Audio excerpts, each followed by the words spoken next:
starter don't work. I'm gonna try to get it off. It's hard to see how to do that from here. Plus there's acorns and junk. I don't know. Alright, see if we can figure it out.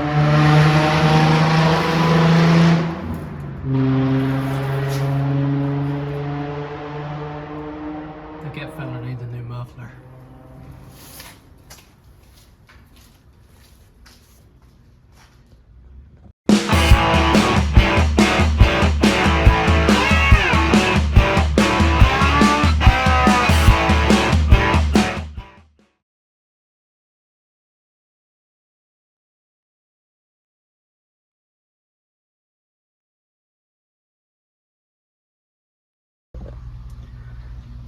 So here's what I'm dealing with.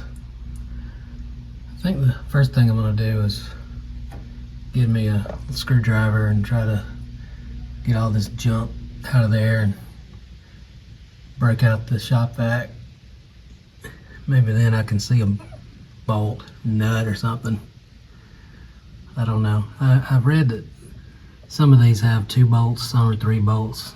I don't know what this is, or even if they make them anymore or make parts or anything. So step 1, get the electrical disconnected, get that stuff cleaned out, see if we can figure out how to get it unbolted, then get it out and run some power straight from a battery or jump box or something and see if it'll spin over.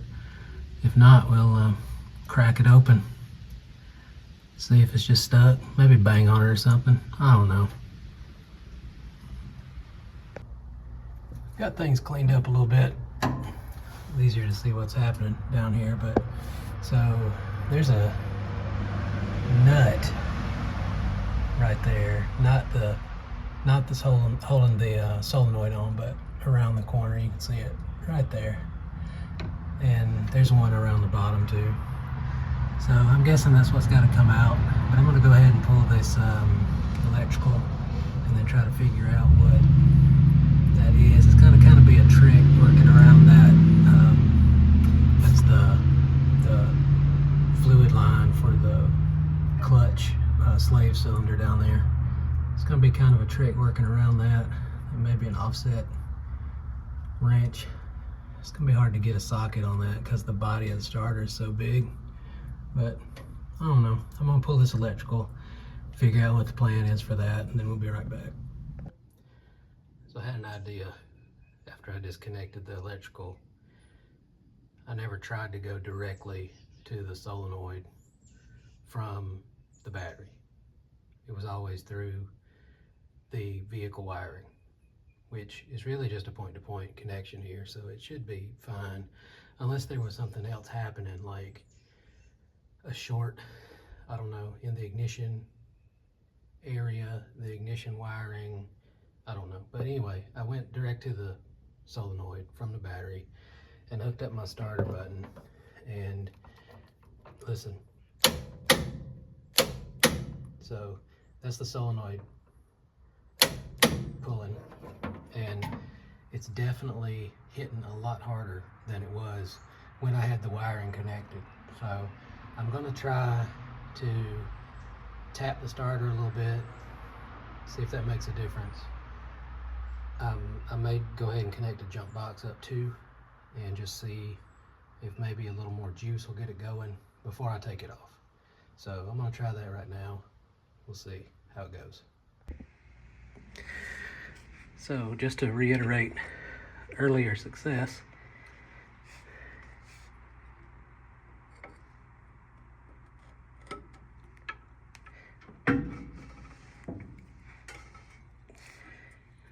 the engine is moving.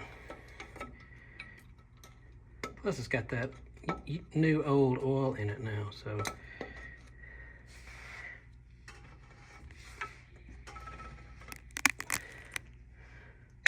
hopefully that's helping out. Maybe rebuild some bearings in here, replace some bearings. But anyway, here we go. Here's our one nut, and I'm definitely gonna have to get a wrench down here because I don't think I can get a socket on either one of these. Alright, I gave them both a little squirt of WD-40, and so here's our first one. Let's see if I can break her loose. I didn't bring a breaker bar with me under here. Let's see what happens.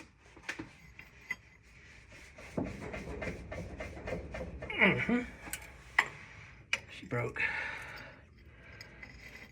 Yep. Yep, she broke.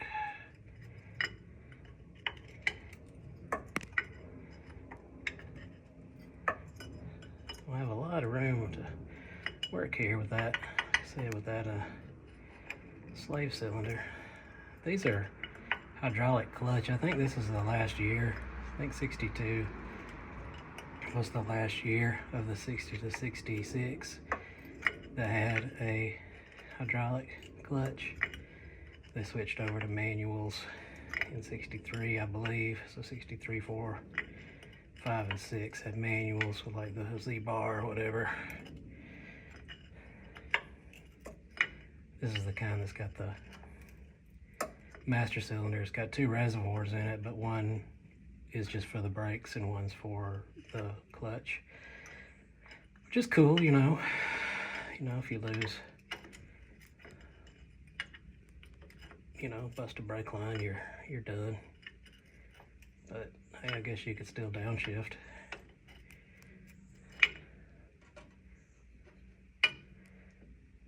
Okay, I think this is a bolt. I thought it was a nut.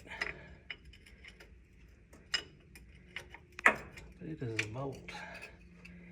This is weird. Switch to the open end here. I hope it's short enough to, it's gotta be short enough to clear that starter.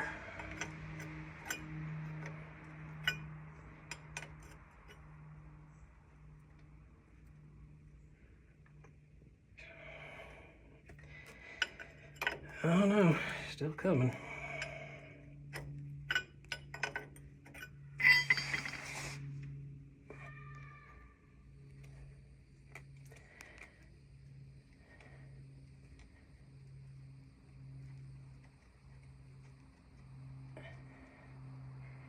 Should probably leave this in here.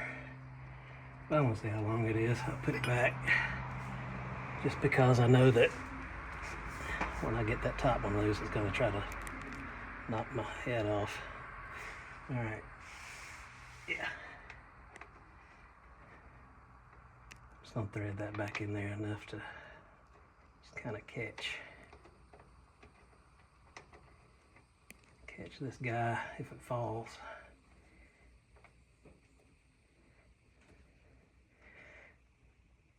All right.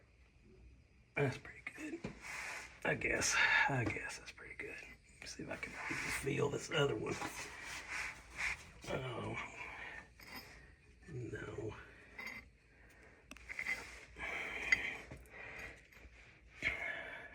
Because it's kind of at a slight angle. I don't know, maybe if I can slide a little farther under.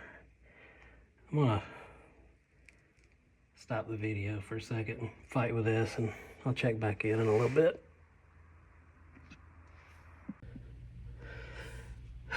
So I feel like that was way harder than it should have been. But anyway, I got that top nut off. There's a nut up there, bolt down here. So what I'm gonna do is try to get this starter down now. It's probably gonna crush the camera. I'm just saying, it probably is. So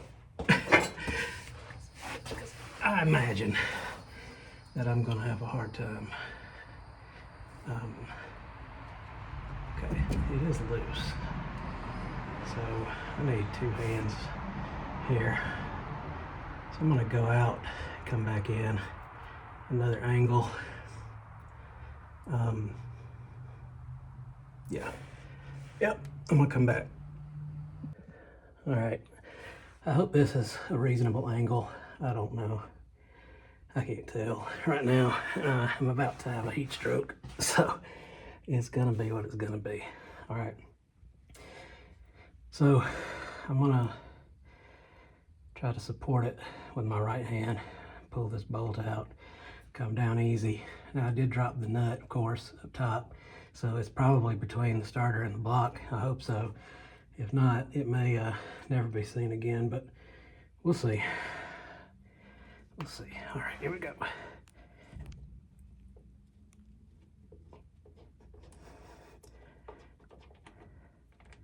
All right, bolts out. Let's see how heavy this boy is. Oop, there's the nut right in the face. Okay. Hey, managed to not break the camera after all.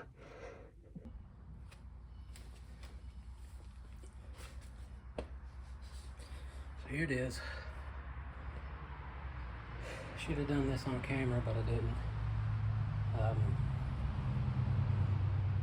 I can see that there's tape wrapped around the solenoid, so that's a little suspect. And some of the screws, the attachment points, terminals, they're loose.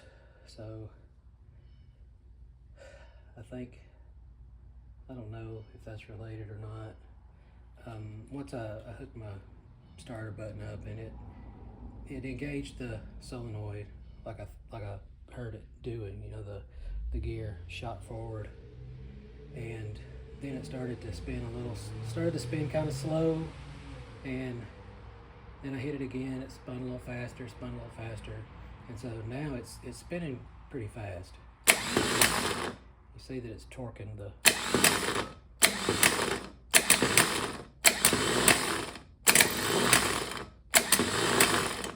motor over.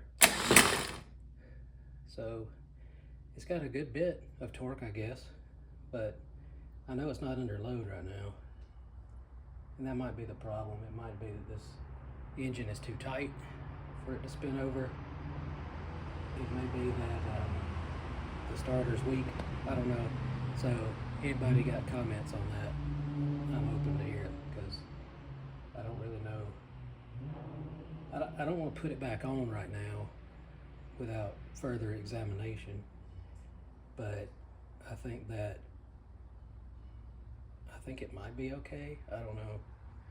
So yeah, anybody got any input on that, I'd be happy to hear it. The other part is I did have the plugs in, still have the plugs in, so I guess I could pull those and reduce the compression that way, and maybe help it to spin over a little bit once it gets freed up, because it was frozen up or stuck or whatever for who knows how many years. So that might help. I don't know, but yeah, this is gonna be it for today, because like I said before, I feel like I'm about to fall out. So there you go.